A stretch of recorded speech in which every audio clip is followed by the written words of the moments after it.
অনন্যা দেখতে শ্যামলা বলে হয়তো নামটাও অনন্যা।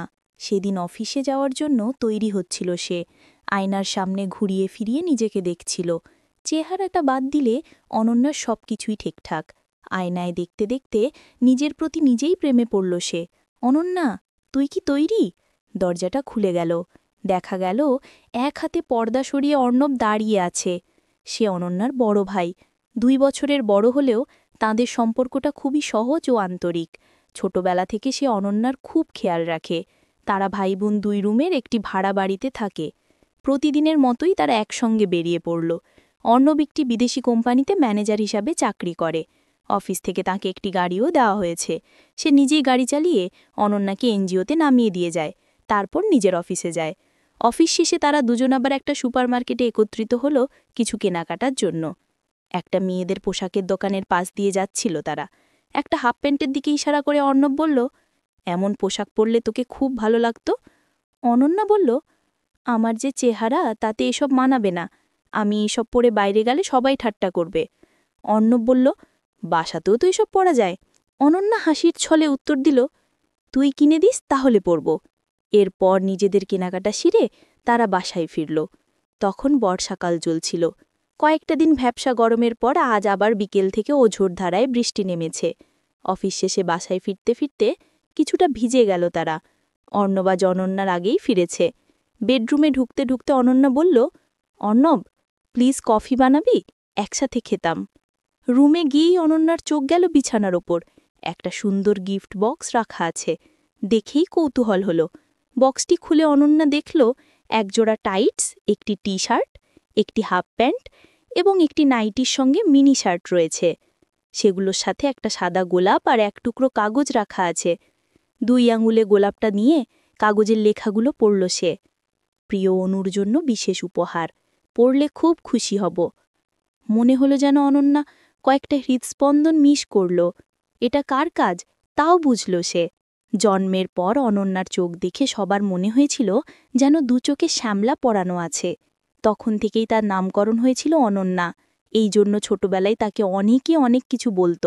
এখন একমাত্র অর্ণবই তাকে মাঝে মাঝে অনু বলে ডাকে। ওর এই ডাকের মাঝে যে পরিমাণ স্নেহ আর ভালোবাসা থাকে তা অনন্যা সবসময় অনুভব করে। অনন্যা ওকে সবসময় অর্ণব বলেই ডাকে। কিছুটা দোনমনার পর অনন্যা 3/4 টাইটস পরল। অনন্যা, কফি তৈরি, ড্রয়িং রুমে চলে আয়। ডাক পড়তেই অনন্যা সেদিকে হেঁটে গেল। দরজার সামনে তাকে দেখেই অর্ণবের দৃষ্টি থমকে গেল। মুখ থেকে পায়ের আঙুল পর্যন্ত সে চোখ বোলাল। ওর 2 চোখে মুগ্ধতা। অনন্যা, তোকে দেখতে সত্যি খুব সুন্দর লাগছে। ওর কণ্ঠে নিখাত প্রশংসা। আয়, কাছে বস। ওর কথা অনন্যা বিশ্বাস করল, কারণ অর্ণব তাকে কখনো মিথ্যা কথা বলে না। তাছাড়া ওর মুখের অনুডাক ছোটবেলা থেকেই তাকে আপ্লুত করত। তবে অন্য কেউ অনু বলে ডাকলে অনন্যার খুব রাগ হতো। এমন পোশাকে কিছুটা লজ্জা লাগলেও অনন্যা সামনে এগিয়ে ওর পাশে বসল। অলস চোখে টিভি দেখতে দেখতে, কফির কাপে ছোট ছোট চুমুক, টুকটাক কথা, কখনো বা মৃদু হাসি। এটা তাদের বরাবরেরই অভ্যাস। গল্পে গল্পে সময়টা সুন্দর কেটে গেল। অর্ণবের সাথে গল্প করতে অনন্যার সবসময় ভালো লাগে। আজ আরও ভালো লাগল। সময়টা তারা এভাবেই পার করল। দ্বিতীয় দিন অনন্যা সাদা হাফ প্যান্ট আর লাল স্লিভলেস শার্টটা পরল। অর্ণবের সামনে এমন পোশাকে যাবে কিনা এই ভাবনা ক্ষণিকের জন্য মাথায় এলেও কৌতূহলী মন বলল, দেখাই যাক না কি হয়। অনন্যাকে দেখে অর্ণব আজও মুগ্ধ। কৌতূহলী দৃষ্টিতে তাকালো। মনে হলো ওর 2 চোখ যেন আজ খুশিতে নাচছে। এরপর তারা কফি খেতে খেতে টুকটাক গল্প করছে। কফি শেষ করে অর্ণব উঠে গেলে অনন্যাও নিজের রুমে চলে আসলো। খানিক বাদে টের পেল অর্ণব তার পেছনে এসে দাঁড়িয়েছে। অনন্যা অপেক্ষা করল। একসময় অপেক্ষার অবসান হলো। তখন অনন্যা ওকে বলল, কি দেখছিস? চেহারাটা খুবই কুৎসিত, তাই না? ও বলল, আমি তোর অন্তরের খবর রাখি, তুই তোর চোখের মতনই সুন্দর। অনন্যার ছাড়া মুখ নিঃশব্দে হাসিতে ফেটে পড়ল। সে বিশ্বাস করল, কারণ অর্ণব তাকে কখনো মিথ্যা প্রশংসা করে না। তারা কথা বলছে, তাদের কথা যেন কখনো ফুরোয় না। অনন্যা ওকে বলল, তুই কি কোনো মেয়েকে ভালোবাসিস? ও বলল, একজনকে। অনন্যা বলল, বলেছিস তাকে? ও বলল, এখনো বলা হয়নি, বলবো কিনা ভাবছি।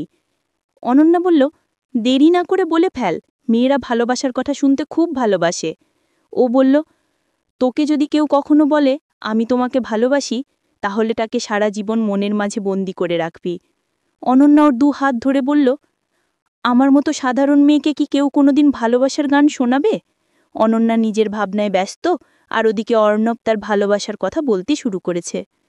12-13 বছরের একটা চঞ্চল মেয়ে বৃষ্টিমুখরিত এক দুপুরে আমাকে তার সঙ্গে খেলা করতে দিয়েছিল। সে কবেকার কথা, মেয়েটা হয়তো তা ভুলেই গেছে, কিন্তু আমি এখনও মনে রেখেছি। সেই দিন থেকেই আমি মেয়েটাকে ভালোবাসি। যেমনই হোক, কিন্তু পবিত্র এক ভালোবাসা বুকে নিয়ে তার জন্য অপেক্ষা করে চলেছি। তখনই অনন্যা চমকে উঠল। ভুলে যাওয়া স্মৃতি তাকে ভাবিয়ে দিল। মফস্বল শহরে টিনের ছাউনি দেওয়া প্রাচীর ঘেরা দালান বাড়ি, একটা মাধবীলতার গাছ চালের উপর উঠে গেছে। সেদিন হয়তো গাছে প্রচুর ফুলও ফুটেছিল, থোকা থোকা ফুল। টিনের চালে ঝমঝমিয়ে বৃষ্টি পড়ছে। ঘরে থাকাই দায়। 2 ভাই বোন ঘর ছেড়ে উঠোনে দৌড়াদৌড়ি করে ভিজতে লাগল। মেয়েটা দৌড়াচ্ছে, ভাইটা ধরার জন্য বোনের পিছু পিছু ছুটছে। এক সময় সে চঞ্চলা বোনকে ধরে ফেলল। টিনের চাল বেয়ে জলের ধারা নেমে দুজনের শরীরে আছড়ে পড়ছে। ভাই বোন জল নিয়ে খুনছুটি করছে। কিশোরীবেলার সেই স্মৃতি অনন্যা ভুলে গিয়েছিল। সুদূর অতীতের বৃষ্টিস্নাত স্মৃতি যুগ পেরিয়ে আর এক বর্ষণ মুখরিত সন্ধ্যায় তার মনকে গভীরভাবে নাড়া দিল। এতদিন একজন পুরুষ মানুষের ভালোবাসার কাঙাল ছিল অনন্যা। সেই কাঙ্ক্ষিত ভালোবাসা যে এভাবে কোলের ওপর লুটিয়ে পড়বে, তাকে বা জানত? কিন্তু এটা কি সম্ভব? জানি না। অনন্যা একটা দীর্ঘশ্বাস ছাড়ল। অর্ণবের কথাগুলো কানে বাজছে। সে শুধু অনন্যাকেই ভালোবাসে, আর অনন্যাকে ছাড়া কোনোদিন কোনো মেয়েকে ভালোবাসেনি। স্তব্ধ হয়ে বসে অনন্যা ভাবছিল। অজান্তেই হাত দিয়ে অর্ণবের চুলগুলো বারবার এলোমেলো করে দিল। ও তখন অনন্যার কাঁধে মাথা রাখল আর ফিসফিস করে বলল, অনু, আমি তোকে সত্যিই ভালোবাসি। ওর কথার কি জবাব দেবে অনন্যা জানে না। বাইরে অবিরাম বৃষ্টির শব্দ, রিমঝিম শব্দে অনন্যার ভিতরে উদাসী হওয়ার মাতম শুরু হয়েছে। ও অনন্যাকে কিছু বলতে চাইল। বাধা দিয়ে অনন্যা বলল, কথা বলিস না, এখন শুধু আমার কাছে থাক। ওর কাঁধে মাথা রেখে গুনগুন করে প্রেমের গান গাইতে গাইতে অনন্যার একটু ঝিমুনি এসে গিয়েছিল। একসময় প্রসন্ন মনে দুজন ঘুমিয়ে পড়ল। ঘুম যখন ভাঙল, তখন জানালার কাঁচ ভেদ করে সূর্যের আলো তাদের শরীরে আলপনা আঁকছে। ভালোবাসার মানুষটা পাশেই অঘরে ঘুমাচ্ছে। বহুদিন পরে আরেক বৃষ্টিমুখরিত রাতে অনন্য তার ভালোবাসার কাছে নিজের ভালোবাসা সমর্পণ করল। এ যে কি আনন্দের, তা বোঝানো যাবে না। কারণ অনন্যাও যে তাকে প্রচণ্ড ভালোবেসে ফেলেছে।